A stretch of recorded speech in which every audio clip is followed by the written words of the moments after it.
so quickly. It's just like you just have to walk 2 steps, you're right there. Yeah, it's really just it's super small. The routes are weird on the nuke one. I'm just not a big fan of it. Every time there's pubs when I'm like playing pubs, I never ever grab it. See, just can't do it. I like the bigger. I like the bigger maps because I get to run around longer. Exactly. Even though I think I'm staying alive longer and doing better, I'm really not. I don't get any kills. Yeah, but still, yeah, I'm alive longer. Yeah, right? you're alive longer. That's essentially what matters. So joining up in here on Strikezone now.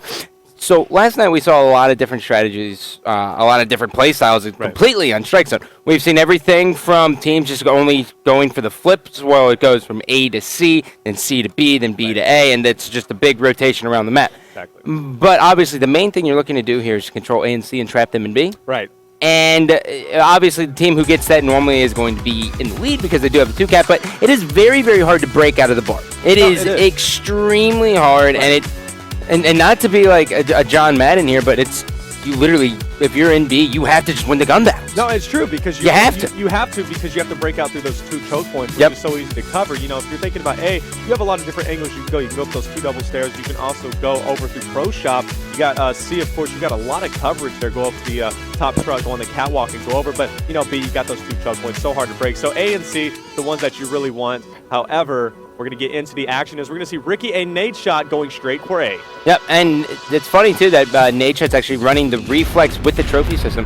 Now, the reason why he's actually running the reflex with the trophy is so he can throw down that system so much faster. We've seen in the past that, one, a lot of people didn't use the trophy at Columbus mainly because it looked kind of goofy, but the other reason why is it just takes so long to put down. Right. So with the reflex, it cancels that out. Oh, you know, I actually didn't know that, but you see nade shot, he took A as it is currently going to be neutralized. We're going to be on board with Scump. He's going to be trying to make a move for C to get that B-C split. Of course, they're going to go with what they can. Strikezone, such a small map. You can really get any 2 flags and do a pretty good job and get a spawn trap on either one. But if you see, Optic now is going to be down AC and now trying to get that B-C split once again. Yeah, big time we're going to be taking out there. You know, the catwalk is really like the main focus point you want to look at, but when you look at it, I mean, they weren't in the best of positions. We're seeing here is Nadeshot's finally actually able to hop on the A. He does have teammates pushing around him, and looks to me like the catwalk area.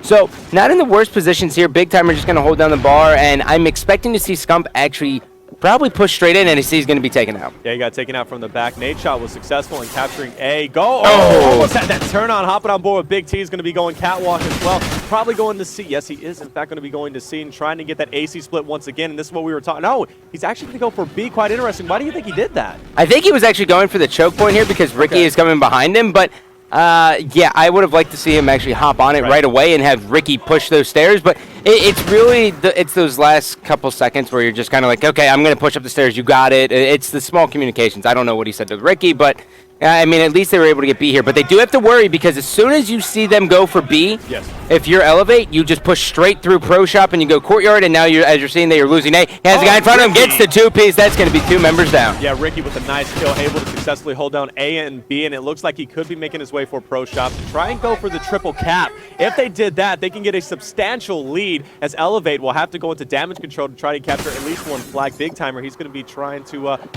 cover B over here. Scump, he's going to be at B as well. Ricky is going to be by Pro Shop. And right now, Optic looking pretty well set up for the defensive positions on B and A. I'm actually a really big fan of where Ricky was positioned, if we can hop on board with him real quick.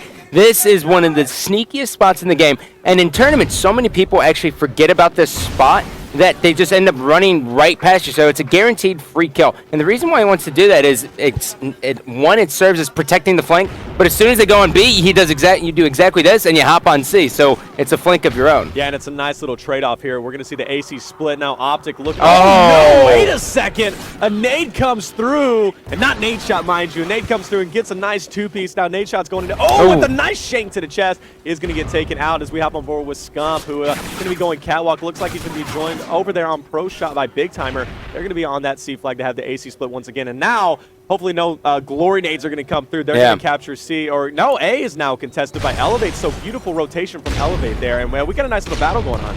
Yeah, and it's actually kind of surprising to me that Miyagi's been such a savage this entire tournament. I mean, he is a freak of nature. And he's not having the best of game right now. It is 6-9, and it is very early in the morning, so I'd like to see him actually turn up. But really, the collective of Optic's just doing an exceptional job. I mean, these guys have been playing domination for so long. They understand.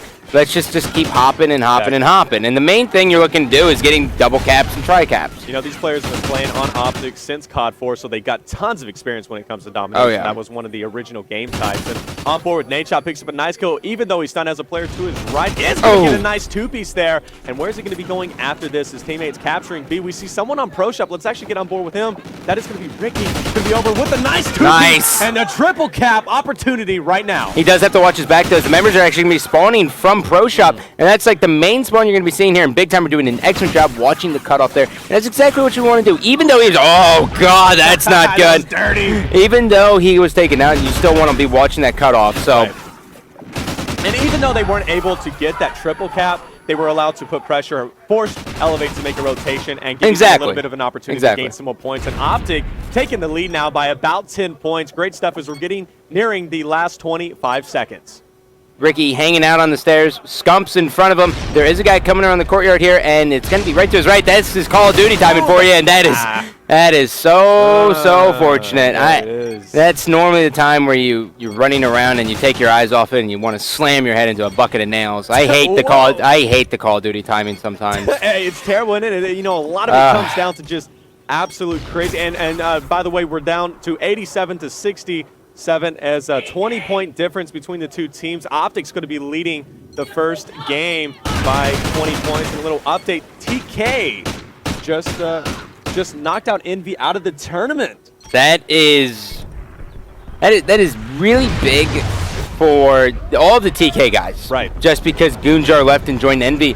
But now we're sitting here and we're saying, wow. Envy just got top 12. Yeah. With Goonjar. With Goonjar. And that's surprising, you know, Goonjar coming from TK, who was, consistently getting second or third place.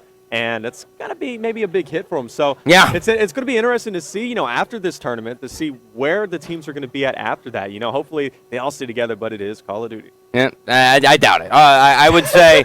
I would say right now, after this event, will probably be one of the biggest storms of team changes that we will probably have ever seen. And I'm sure we say that every event. I mean, we do. But, I mean, going into this event was actually wild. Yeah, it was. Yeah. I mean, complexity, all the top teams, even Optic, with the roster changes. I mean, it really just was. There's so many different storylines here, and it was really, it's fantastic to see, and, plus Big T, final tournament before retiring. This is the final one. Coach of Optic, so this is a big event. Yeah, and he was playing so well versus FaZe too on Friday night. I was really heartbroken to see that because I've known Will for quite some time now because we go way back all the way to the start of like MLG essentially, and I just wanted to see him actually close out. But so that was the first side of domination here. They did win by 20 points, so now we are going to flip the side, go on to the other, and now we are going to see how the guys of eLevate actually plan on playing with A. Now, sometimes when you get this first initial spawn, you will see as teams actually like to send two guys through Pro Shop and try to stop the guys on C. Right. And then other times you actually like to see a double cap here on A. Right. But trophies are there. If they don't have trophies with reflex, which some teams still haven't caught on, then they are in a severe disadvantage because they can get naded very easily. Well, that plus if you're thinking they go for that A-B split, you could see Optic go straight through Pro Shop, capture A, and then put them at a disadvantage in that spawn trap on B. So we're going to see Attach going for... Actually, he's going to be roaming around watching Pro Shop. Miyagi going to be able to see taking out Scum. Going for that nice! No, but jumps down, and he's going to die, unfortunately, by the fall. And he's feeling really bad after that. Slasher cooking one grenade. Throws it. Guy coming out right from the bar. He's got another guy from Catwalk. Down he goes as well.